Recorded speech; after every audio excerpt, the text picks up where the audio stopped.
There's a kind of tiredness that sleep doesn't reach. You can close your eyes for 8 hours, wake up on time, move through your morning routine, and still feel heavy. Not in your muscles, not in your bones, but somewhere deeper, quieter, as if your inner world is carrying weight you can't set down. This isn't the exhaustion that comes from doing too much in a single day. It's what happens when you've been holding yourself together for too long. What makes this fatigue so confusing is that there's no single moment you can point to. Nothing obviously went wrong. No dramatic collapse. Instead, it's the accumulation of small, unacknowledged efforts. The conversations where you swallowed your feelings, the days you showed up when you were already empty, the expectations you met while quietly abandoning your own needs. And when someone asks, "What's wrong?" you freeze, because how do you explain a tiredness that didn't come from one event, but from years of adapting? This fatigue doesn't announce itself loudly. It shows up as a dullness, a sense that life is happening, but you're watching it from behind glass. Joy feels distant, motivation feels forced, even rest feels ineffective. Because your body may be still, but your nervous system never learned how to stand down. This is where the story really begins. Not with weakness, not with failure, but with a system that has been carrying more than it was ever meant to carry, quietly, competently, and far longer than anyone noticed.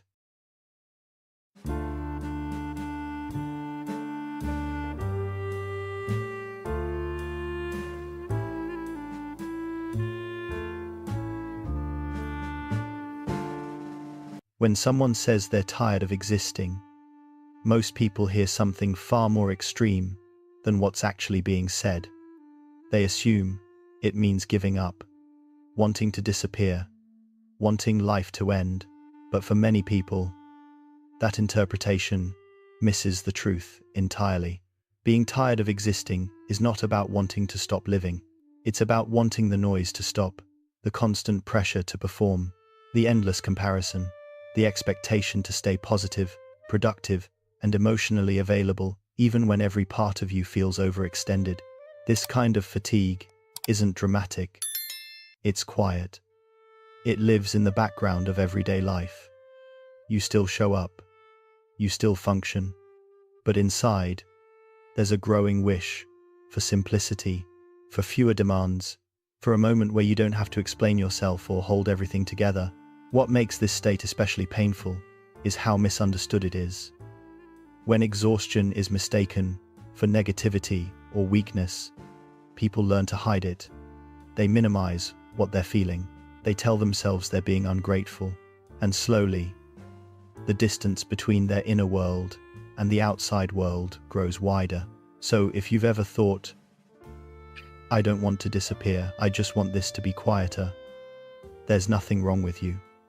That thought isn't a failure. It's a signal, and it deserves to be understood, not feared. Psychologists have a name for the state that often sits beneath this kind of fatigue: emotional exhaustion. But, despite how clinical that term sounds, the experience itself is deeply human. Emotional exhaustion doesn't happen because you're weak. It happens because your emotional output has been greater than your emotional input for too long. For months, sometimes years, you keep giving your patience, your understanding, your effort, without receiving enough safety, rest, or support in return. You regulate yourself. You stay composed. You adapt. And at first, that works. But eventually, something in the mind changes. This is the moment when the system stops fighting, not as a surrender, but as a form of conservation. Instead of pushing through stress, the mind begins to slow everything down. Motivation drops. Emotional responses flatten. Even things that once mattered start to feel distant. Not because you don't care, but because caring has become too expensive. It's important to understand what emotional exhaustion is not. It isn't laziness. It isn't a lack of ambition, and it isn't the same as depression, though it can look similar from the outside. Depression often carries a sense of hopelessness or self-criticism. Emotional exhaustion carries depletion. The energy simply isn't there. The fuel tank is empty, not because the engine is broken, but because it's been running without refueling. From the outside, people in this state may still appear functional. They meet deadlines. They respond to messages. They smile when expected. But internally, there's a quiet shutdown happening. The mind isn't failing, it's protecting itself from further overload. And until that exhaustion is recognized for what it truly is, people keep trying to push through something that was never meant to be powered by force alone. One of the most disorienting parts of emotional exhaustion is how invisible it can be. From the outside, everything looks fine. You're getting up, going to work, answering messages, holding conversations, doing what needs to be done. To anyone watching, you seem capable, maybe even put together, but inside, something essential has gone quiet. This is what makes the experience so isolating. There's no obvious breakdown to point to, no dramatic failure, just a growing sense that you're moving through life on autopilot. You're present in body, but absent in feeling. Joy doesn't disappear, it just becomes faint, like a sound coming from another room. People in this state often describe it as living behind glass. You can see life happening. You can participate when necessary, but the emotional resonance isn't there anymore. Laughter feels delayed. Achievements feel strangely neutral. Even moments that should feel good don't quite land. This pattern shows up most often in people who've learned to be reliable. The helpers, the peacemakers, the ones who learned early that being functional was safer than being expressive. Over time, they became very good at meeting external demands, while quietly disconnecting from their inner world. And because they're still functioning, their exhaustion often goes unnoticed by others, and eventually, by themselves. They tell themselves they shouldn't complain, that nothing is wrong enough to justify how empty they feel. So they keep going, assuming this muted version of life is just adulthood, or responsibility, or the price of being capable. But emptiness isn't a personality trait. It's a signal, a sign that something vital has been bypassed for too long, and no amount of external success can compensate for that internal absence. What many people don't realize is that this exhaustion isn't just emotional, it's biological. Under prolonged stress, the brain begins to change the way it functions, not because something is going wrong, but because the system is trying to keep you alive. When stress becomes chronic, the brain shifts into survival mode. Instead of optimizing for curiosity, pleasure, or long-term meaning, it prioritizes conservation. Energy is treated as a limited resource. Anything that isn't essential gets reduced or shut down. This is where motivation starts to fade. The brain's reward system, particularly its dopamine responses, begins to slow. Dopamine isn't just about pleasure, it's what makes effort feel worthwhile. It's the spark behind anticipation, engagement, and momentum. When dopamine activity decreases, even small tasks can feel heavy, and goals that once mattered lose their pull. That's why rest alone often doesn't fix this kind of fatigue. You can take a day off, sleep in, or go on vacation, and still feel flat. The issue isn't a lack of downtime. It's that your nervous system hasn't learned that it's safe to stand down. In this state, the brain becomes cautious with joy. Reaching for pleasure takes energy. Hoping takes energy. And when energy has been scarce for a long time, the brain learns to expect less. Not out of pessimism, but out of protection. Expecting nothing hurts less than being disappointed again. This is also why quick dopamine hits, endless scrolling, mindless entertainment, constant stimulation don't restore you. They provide momentary distraction, not repair. The system stays activated, never fully settling. the most important thing to understand is this. Your brain isn't broken. It's adapting. The numbness, the low motivation, the emotional flattening, they're signals of a system that has been carrying too much for too long. And systems in survival don't need pressure, they need safety. There's a painful irony at the center of emotional exhaustion that rarely gets acknowledged. The people who feel the most depleted are often not the weakest ones in the room. They're the ones who've been strong for the longest. These are the people who learned early how to hold things together.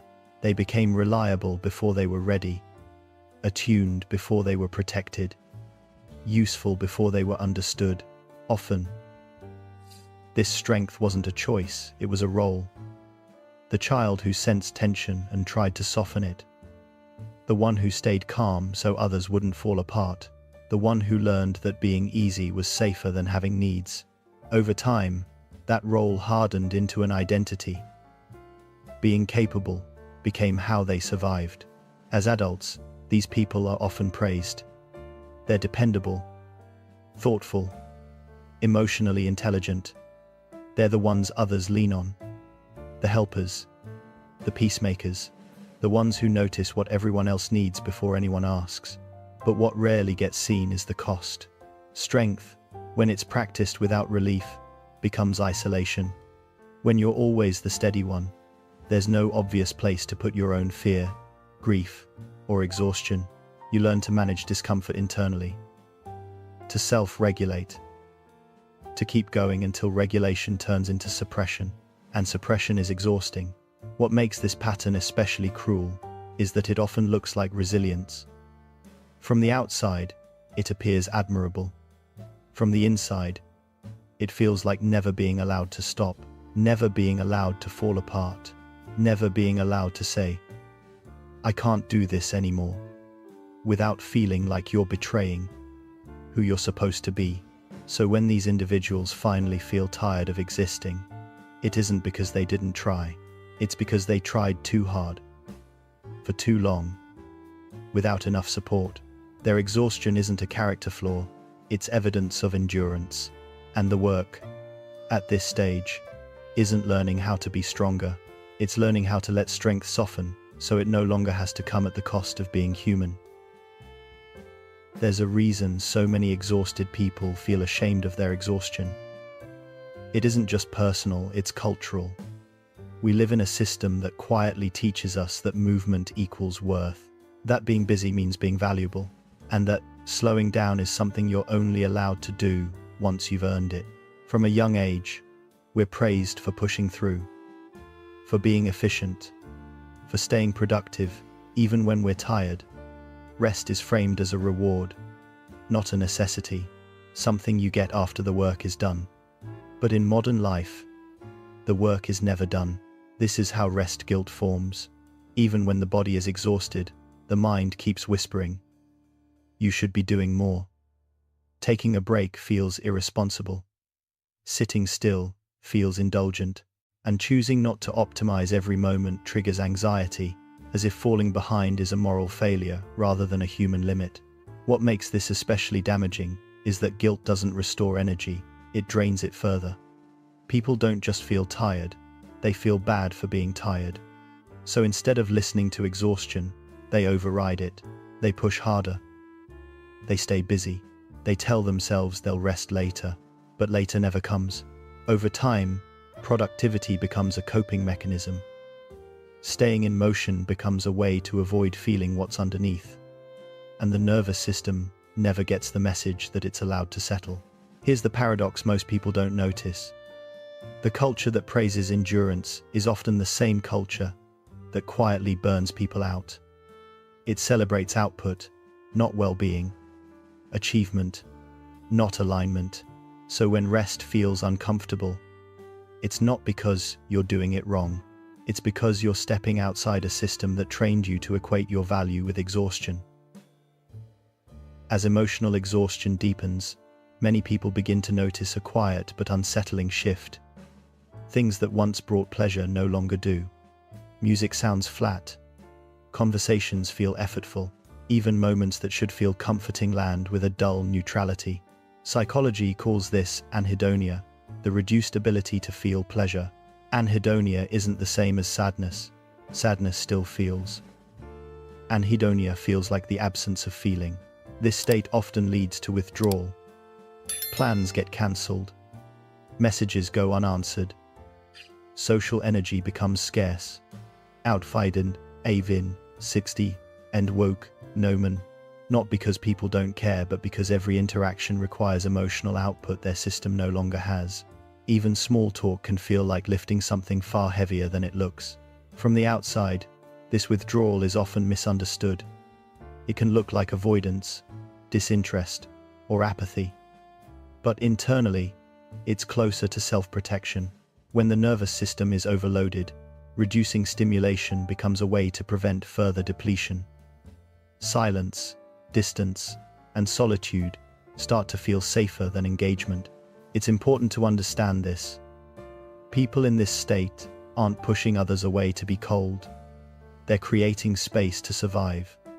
Connection hasn't disappeared, it's just become too expensive. This is why well-meaning pressure can backfire. Being told to open up, go out more, or just try harder can feel like another demand on an already overdrawn system. What helps isn't forcing reconnection, but restoring safety. When withdrawal is seen not as a flaw, but as a signal, shame begins to loosen its grip. And in that space where there is less pressure to perform, the capacity for feeling can slowly return, not through force, but through gentleness. Beyond emotional and physical exhaustion, there's another layer of fatigue that's harder to name but often heavier than all the rest. It's the exhaustion that comes from living without a felt sense of meaning, not because life is falling apart, but because it no longer feels directed. This is what psychologists often describe as meaning fatigue. On the surface, things may look stable. There's routine, there's structure, there may even be comfort, but internally, days begin to blur together. Wake up, work, scroll, sleep, repeat. Life starts to feel like maintenance rather than movement. When this happens, people often begin asking questions that scare them. What's the point? Why am I doing this? Is this really all there is? These questions are frequently mistaken for negativity or ingratitude. But they're neither. They're signals. When the mind asks, what's the point? It isn't giving up, it's searching for a reason to stay engaged. Psychiatrist Viktor Frankl observed that humans can endure immense hardship when they have a why. But that why doesn't have to be grand or heroic. It doesn't have to impress anyone. It simply has to be real. Meaning, fatigue sets in when your daily actions no longer reflect your values.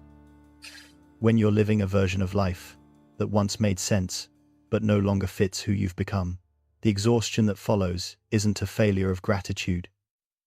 It's a misalignment, and misalignment is draining. The important shift comes when you stop treating this fatigue as something to suppress and start listening to what it's pointing toward. Because meaning doesn't disappear without reason. It fades when it's asking to be rebuilt on your terms, not someone else's.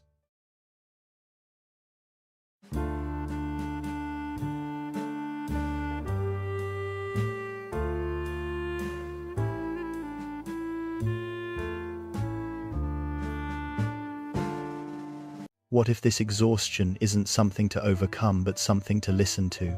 So much of modern life teaches us to treat fatigue as an obstacle, something to push through, something to silence with discipline, distraction, or more effort. But the kind of tiredness we've been talking about doesn't respond to force. It responds to attention, because beneath it, there's a message. Fatigue often shows up when a version of life no longer fits who you are. When your days are shaped more by expectation than by truth. When your energy is spent surviving roles you've outgrown instead of living in alignment with what matters to you now. Listening doesn't mean quitting everything or making dramatic changes overnight. Paying attention to where you feel tense, numb, or resentful, and where you feel even a small sense of ease. Alignment is where energy slowly returns. Not because life becomes perfect, but because it becomes real. When your actions reflect your values, effort feels lighter. When they don't, even simple tasks feel unbearable. The body follows the soul. This way of living is quieter, slower, less performative. It values rest as repair, not reward, presence over productivity, meaning over momentum. And if you're here listening to this, there's a good chance something in you already knows that a different way is possible. If this video helped you feel seen, understood, or less alone, consider subscribing to the channel. This is a space for the quieter psychological experiences people rarely talk about but deeply recognize. And if you feel comfortable, leave a comment below. What part of this exhaustion feels most familiar to you right now? You don't have to have answers. Being honest is enough to begin.